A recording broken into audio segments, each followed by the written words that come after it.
అలా మలినములతో దోషముతో ఉన్నటువంటి ఈ మలిన అంతఃకరణాన్ని మనం ఎట్లా శుద్ధి చేయాల్సి ఉంటుంది అనేది దానికోసంగా శంకరులు బోధిస్తున్నారు ఇక్కడ. తపో యజ్ఞ దానాదిభి శుద్ధ బుద్ధి అంటే మలినమై ఉన్నటువంటి అంతఃకరణము శుద్ధముగా మారాలి. అప్పుడే మనకి పరమ ప్రయోజనమైనటువంటి మోక్షం కానీ, పరమ ప్రయోజనమైనటువంటి ఆత్మానుభూతి కానీ, పరమ ప్రయోజనమైనటువంటి జీవితాన్ని సార్థకం చేసుకోవడం అనేది కానీ మనకి ఏర్పడుతుంది. మలినమై ఉన్నటువంటి అంతఃకరణము శుద్ధముగా మారాలి అని అన్నట్లయితే ఇవి ప్రధానంగా ఆచరించాల్సి ఉంటుంది. ఏవి అంటే తపస్సు, యజ్ఞము, దానము అనేటువంటి మూడిటిని కూడా అనుష్ఠించాల్సి ఉంటుంది. సేమ్ ఇదే మాట భగవద్గీత 18వ అధ్యాయంలో శ్రీకృష్ణ పరమాత్మ కూడా బోధించారు.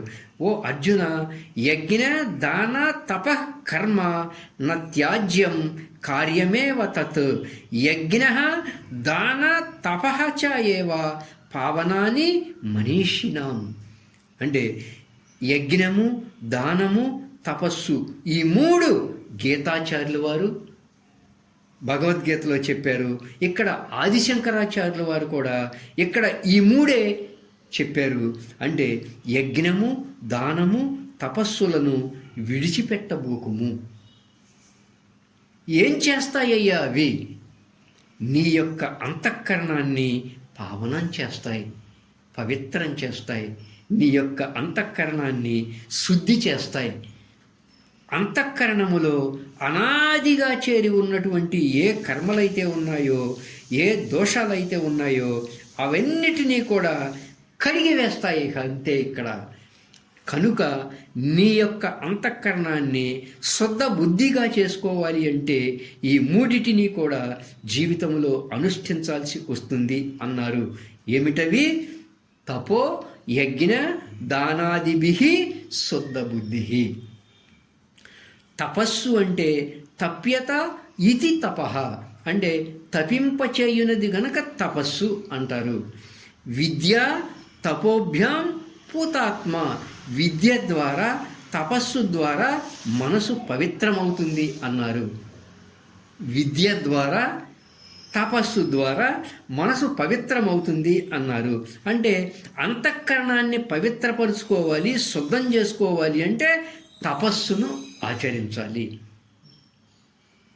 ముఖ్యంగా మరి తపస్సు అంటే ఇక్కడ కాయక తపస్సు, వాచక తపస్సు, మానసిక తపస్సు అని భగవద్గీతలో శ్రీకృష్ణ పరమాత్మ శ్రద్ధాత్రయ విభాగ యోగంలో బోధించారు. కాయక తపస్సు, వాచక తపస్సు, మానసిక తపస్సు అని. అంటే దేవ ద్విజ గురు ప్రాజ్ఞ పూజనం శౌచం ఆర్జవం బ్రహ్మచర్యం అహింసాచ శారీరం తప ఉచ్యతే. దీన్ని శారీరక తపస్సు అన్నారు. అనుద్వేగకరం వాక్యం సత్యం ప్రియం హితం చ యత్ స్వాధ్యాయ అభ్యసనం చ ఏవ వాంగ్మయం తప ఉచ్యతే. దీన్ని వాక్ తపస్సు అన్నారు. అలాగే మనః ప్రసాద, సౌమ్యత్వం, మౌనం, ఆత్మవినిగ్రహ, భావ సంశుద్ధి ఇది ఏతత్ తపః మానస ఉచ్యతే. ఇది మానసిక తపస్సు అన్నారు. అంటే శారీరక తపస్సు, వాక్ తపస్సు, మానసిక తపస్సు అని మూడు తపస్సుల గురించి చెప్పారు. తపస్సు అంటే బాగా తపింపజేయటం. అంటే బంగారం ఉంది అనుకోండి, దాన్ని ఏం చేస్తాం? పుటం వేస్తాం. అగ్నిలో బాగా తప్తమైనప్పుడే, అగ్నిలో బాగా కాల్చినప్పుడే దాంట్లో ఉన్న మాలిన్యం అంతా పోయే అవకాశం ఏర్పడుతుంది. ఆ ప్రకారంగా జీవితంలో ఒకదాన్ని సాధించాలి అని అంటే దానికి మంచి పట్టుదల కావాలి, దీక్ష పూనాలి. దీక్ష పూనినప్పుడే ఆ లక్ష్యాన్ని చేరుకునే అవకాశం ఉంటుంది. చూడండి, ఒక విద్యార్థి ఒక ఉన్నతమైన స్థితికి పోవాలి అంటే ఎంతో కాలం అతను తపిస్తాడు, ఎంతో కాలం అతను శ్రమిస్తాడు. దాన్ని ఒక తపస్సు అంటారు. తపస్సు అంటే ఒక దాని యందున్న లక్ష్య భావన, దానికోసం శ్రమ పడాలి.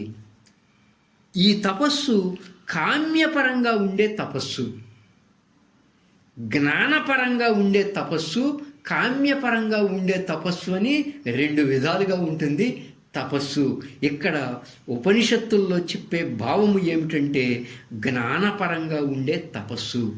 దీన్ని జీవితంలో అనుష్ఠించాల్సి ఉంటుంది ఎవరమైనా కూడా. ఎందుకు? ఎవరికి వాళ్ళం తరించటానికి, అంటే తాను తరించటానికి. వీత రాగ భయ క్రోధ మన్మయ మాం ఉపాశ్రితా బహవః జ్ఞాన తపస. ఓ అర్జున, బహవః జ్ఞాన తపస పూత మద్భావం ఆగత అని 4వ అధ్యాయం 10వ శ్లోకంలో శ్రీకృష్ణ పరమాత్మ చెప్పారు. అర్జున, అనేక మంది జ్ఞాన తపస్సు చేత నా స్వరూపస్థితిని పొందారయ్యా.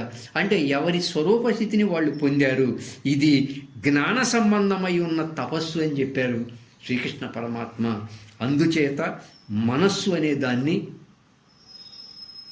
ధ్యానములో తపింపజేసి, బాగా తపింపజేసి, చక్కగా జ్ఞాన మార్గంలో పయనింపజేసి, ఆత్మానుభూతిని పొందింపజేసే విధానంగా పోవడము ఇక్కడ తపస్సు. దీన్నే జ్ఞాన తపస్సు అంటారు. బహవః అర్జున, బహవః అనేక మంది జ్ఞాన తపస్సు చేత పూత పవిత్రులై మద్భావం ఆగతాః నా స్వరూపస్థితిని పొందారు. దేనికైనా, భౌతికమైన విద్యల కోసమైనా సరే, బ్రహ్మ విద్య కోసమైనా సరే, దేనికైనా ఎవరైనా తపించాల్సిందే, అంటే చాలా శ్రమ పడాల్సిందే. జీవన విధానంలో కావచ్చు, వైజ్ఞానికంగా కావచ్చు, విద్యాపరంగా కావచ్చు, జ్ఞానపరంగా కావచ్చు. ఒక దాన్ని సాధించాలి అంటే ఒక్క పూటతో వచ్చేది కాదయ్యా. అట్లా జ్ఞానపరంగా, మోక్షపరంగా చూసినట్లయితే దీంట్లో ప్రయత్నం కూడా ఇక్కడ ఉండాలి. ఏదైనా ప్రయత్నంతోనే సాధ్యమవుతుంది తప్ప అప్రయత్నంగా ఏదీ రాదు. అలా తపస్సు అన్నప్పుడు కామ్య సంబంధ తపస్సు కాదు, కేవలం జ్ఞాన సంబంధమై ఉన్న తపస్సు అని అందరూ గ్రహించాలి. బహవః జ్ఞాన తపస్స అన్నారు శ్రీకృష్ణ పరమాత్మ స్వయంగా. జ్ఞాన తపస్సులో మనసంతా కూడా ఏమవుతుంది? మాలిన్యం పోతుంది, శుద్ధమవుతుంది. ఆ విధంగా పారమార్థిక పరమార్థాన్ని జ్ఞాన తపస్సు ద్వారా అనుష్ఠించాల్సి ఉంటుంది, శుద్ధ బుద్ధి కోసంగా అని చెప్పారు. నెక్స్ట్ 2వది యజ్ఞము.